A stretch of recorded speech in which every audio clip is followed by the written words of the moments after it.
Welcome to our channel. Today we how to transfer A/B tests from Optimizely to Google Optimize Alternatives, detailed guide step by step clearly.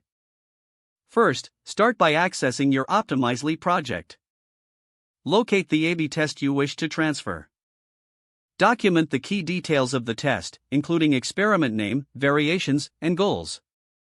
Next, open your Google Optimize account. Create a new experiment in Google Optimize.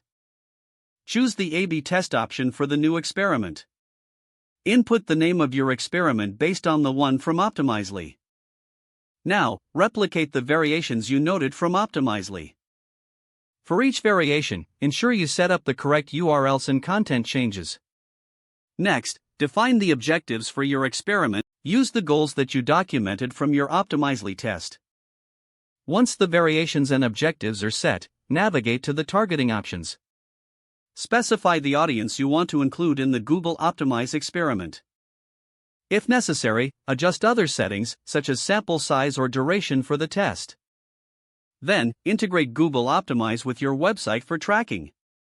This usually involves adding the Optimize container snippet to your site's code.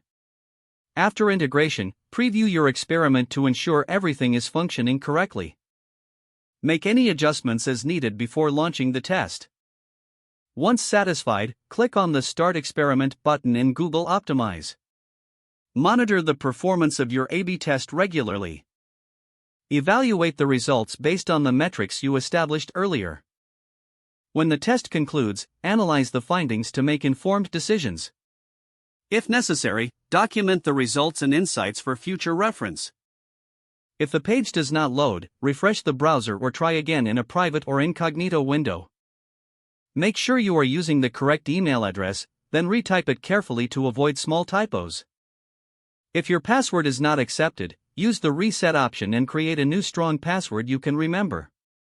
Check your spam folder for verification or security emails, then complete any requested confirmation steps. Enable two-factor authentication if available to improve account security and reduce unauthorized access risk. Don't forget to like this video and subscribe to our channel for more step-by-step tech guides.